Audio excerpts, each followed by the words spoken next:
네, 오늘은 포지션 점검을 조금 해보려고 해요. 현재 날짜 기준은 1월 14일이고요. 현재 기준에서 포지션 체크를 조금 해보려고 합니다. 일단 오늘은 포트폴리오 현황, 그리고 모니터링에 대한 점검, 그리고 전략에 대한 점검, 요 세 가지를 조금 하려고 해요. 일단 포트폴리오에서 성과부터 보면, 저는 이제 연초 대비해서 예착 자산을 연초 기준으로 이제 1000으로 지수화를 시키고, 기타 같이 볼 벤치마크 지수들도 1000으로 지수화를 시켜서 성과를 조금 한눈에 보려고 이제 이렇게 만드는 편입니다. 그래서 현재 벤치마크로 가지고 가고 있는 지수는 실제 이제 선물 거래가 가능한 지수들을 제가 벤치마크로 삼고 있어요.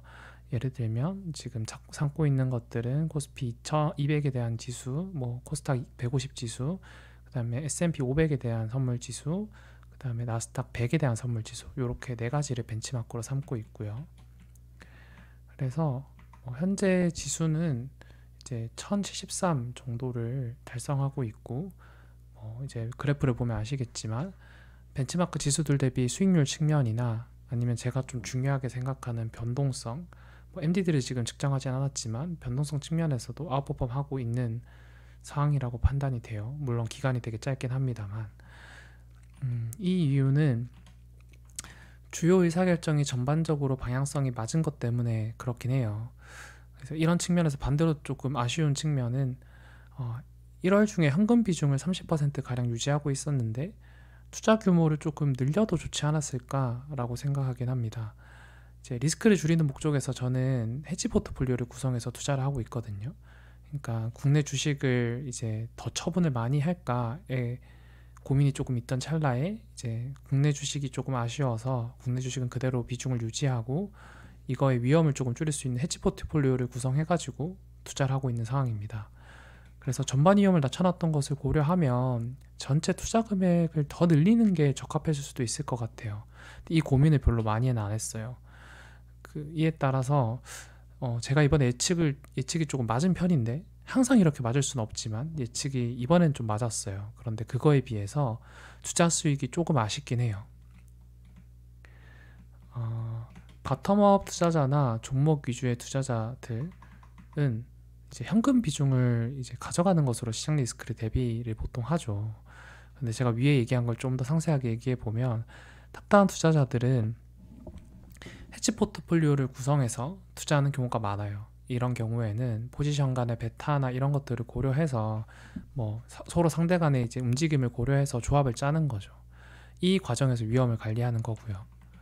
물론 이 경우에도 현금 비중을 가져가면 리스크가 더 대비되긴 해요. 그런데 너무 적은 리스크를 가지고 가려고 하다가는 수익금이 조금 낮아지게 되겠죠. 예를 들면 예탁금이 10억이 있는 투자자가 있어요. 이 투자자가 시장 위험을 고려해서 국내 주식을 이제 3억만 가지고 있었다고 해봅시다. 또 다른 사람은 10억으로 국내 주식을 5억을 사고 이제 국내 지수 선물을 8억을 쇼드를 해요. 금액이 좀 틀렸는데 국내 주식을 8억을 사고 국내 지수 선물 숏을 5억을 사요. 이렇게 되면 전체 시장 위험에 노출될 금액은 3억이에요. 물론 이 경우는 가정이 들어가는 거는 국내 주식과 해지 지수랑 시장 위험이 유사하다는 가정이 필요하긴 하지만, 어쨌든 이런 상황에서 시장 위험에 노출된 거는 똑같이 3억이라는 거죠. 이제 두 번째 총 투자자는 그런데 노셔널 금액이 13억이나 돼요. 그러니까 30% 레버리지를 사용한 셈이죠. 그런데 실제 노출된 위험은 유사한 수준이라는 거예요. 그리고 내가 만약에 실력이 있다면 이제 개별 종목을 고를 때 시장보다 덜 위험하면서 높은 수익을 주는, 흔히 말하는 알파가 있는 주식을 찾을 가능성도 높겠죠. 이 경우 포지션을 늘렸을 때 오히려 더 낮은 위험과 더 높은 기대 수익률을 가지고 올 수 있다는 거예요. 그래서 포트폴리오 투자자는 이제 위험도만 고려해서 항상 현금을 크게 보유하는 것이 정답이 아닐 수 있죠. 그러니까 이 금액 포지션의 양과 위험에 이제 적합한 그 위치를 찾아서 현금 비중을 정할 필요가 있을 거예요. 근데 이 고민을 이번에는 크게 안 한 것 같아서 조금 현금 비중을 좀 가져갔던 게 아쉽긴 합니다. 현재 비중 및 주요 의사결정에 대한 사항을 좀 얘기하면, 현재 비중을 현금 비중을 제외한 이제 투자 원금 금액으로 표시하고 있는데, 이전에 영상에도 나온 바랑 비슷한데 국내 주식은 한 63% 정도 비중을 가지고 있고, 나스닥 100에 대한 숏 그리고 러셀 2000에 대한 숏을 합치면 한 31% 정도의 미국 지수 숏을 하고 있어요. 그리고 한 6% 정도의 국채 롱을 하고 있습니다. 이 과정에서 주요 의사결정은 이 네 가지가 있는데, 뭐 각각 노트에 들어가면 내용들이 추가적으로 나오지만 앞서 영상들에서 찍었던 부분이니 생략을 일단 할게요. 일단 전체적으로 봤을 때는 현재 제 주식의 순 노출액, 그러니까 미국이나 한국 주식 가릴 거 없이 순 노출액은 32% 정도 됩니다. 그리고 국채도 6% 정도 되고요. 그러니까 시장 위험에 좀 노출되어 있는 상태긴 하죠.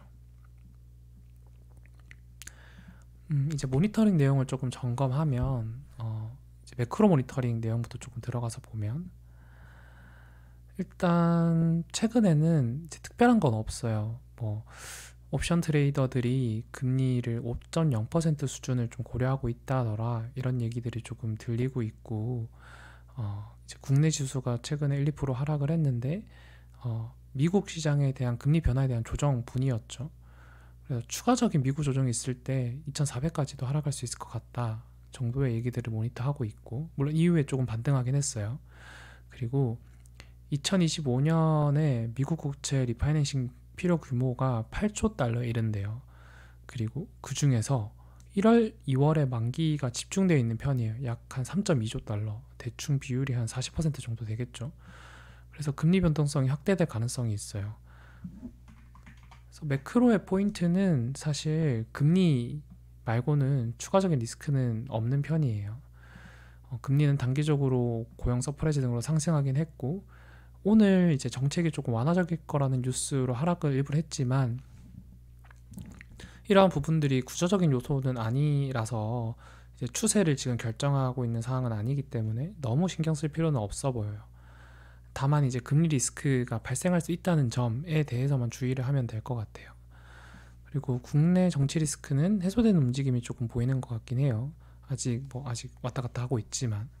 그리고 종목에 대해서도 조금 얘기해 보면, 뭐 여기 나오는 종목들은 대부분 제가 보유하거나 보유할 예정인 종목들이라서 편향이 조금 있을 수는 있긴 해요. 일단 미국 에너지 기업에 대해서 조금 생각을 하고 있어요. 미국 에너지 기업들이 이제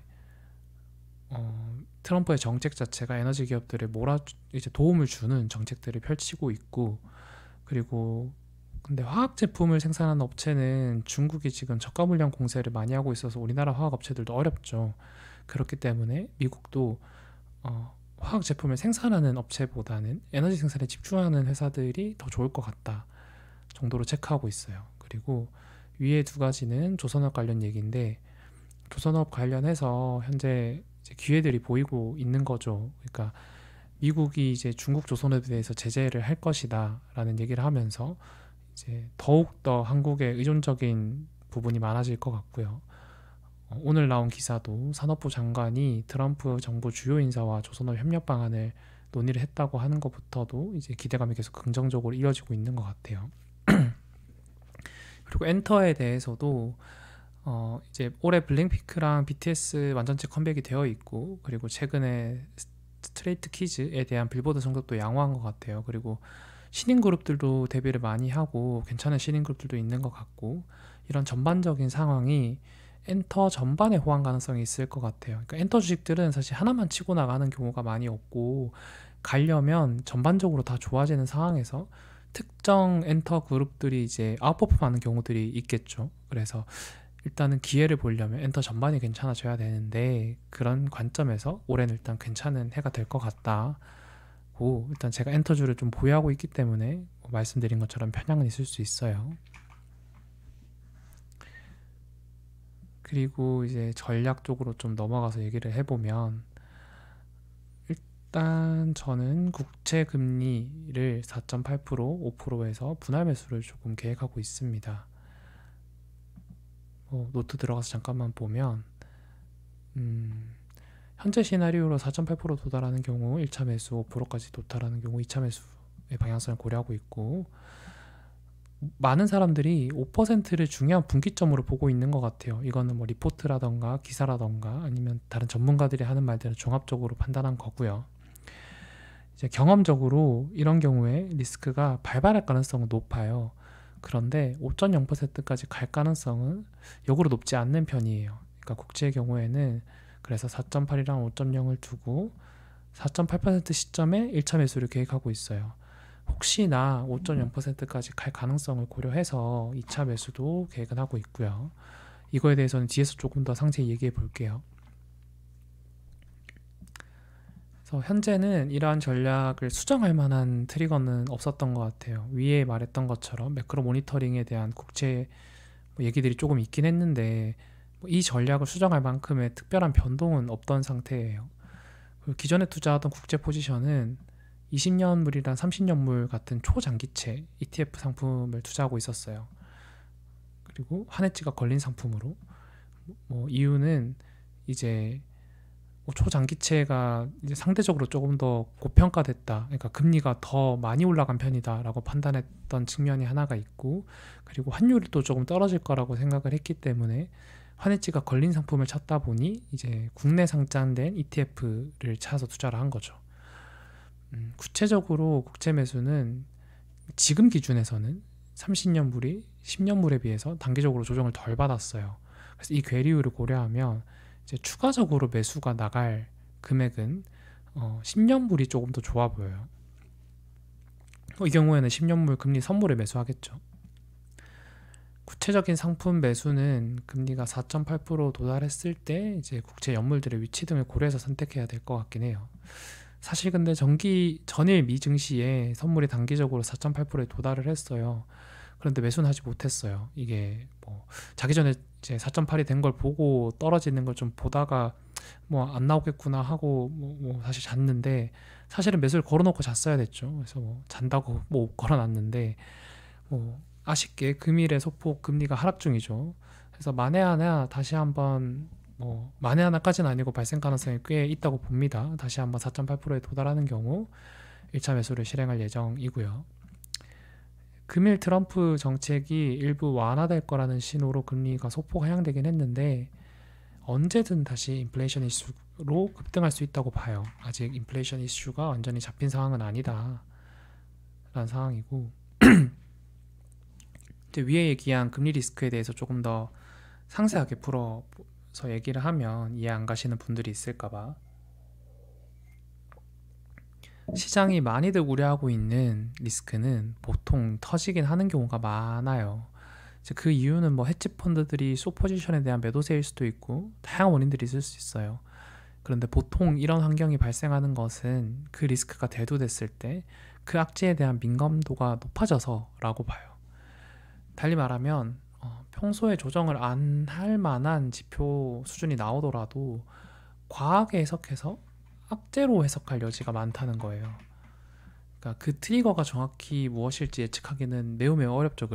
그런데 지표가 어떻게 나오든 진짜 정반대 방향으로의 쇼크만 아니라면 우려하던 리스크가 나온 것이라고 해석할 확률이 높다는 거예요. 그러니까 이게 이제 비슷한 말을 골드만삭스에서도 한 적이 있는데 이런 논리랑 비슷한 거예요. 그러니까 최근에 발표된 고용 지표가 있었죠. 실제로는 상회하긴 했는데 그 리포트에서는 이제 하회를 예측하면서 사실 고용 지표가 상회하든 하회하든 결국 30분 내로 달러 강세를 보일 거다라고 했어요. 그러니까 사실 지표는 그렇게 안 중요하다는 거예요. 지금 시장이 리스크에 민감해져 있는 상황 그 자체가 중요한 거라는 거죠. 그리고 여기에서 보통 이제 경험적인 거긴 한데 우려하는 수준, 많은 사람들이 걱정하는 그 수준인 금리 수준 5%까지는 안 가는 경우가 많아요. 예를 들면 유사하게 환율 1,500원이 있겠죠. 그러니까 모두들 우려하던 수준이기 때문에 물론 장기적으로는 갈 수도 있지만 현재 상황에서 이제 그 5%쯤 갔을 때는 반대 포지션을 쌓을 준비를 하고 있을 거기 때문에 실제적으로 5%까지 올라가는 경우는 잘 없는 것 같아요. 정리를 하면 리스크는 터지긴 하나 우려 수준까지는 안 갈 가능성이 이제 경험적으로 확률적으로 높았다. 그래서 분할 매수하는 게 좋을 것 같다.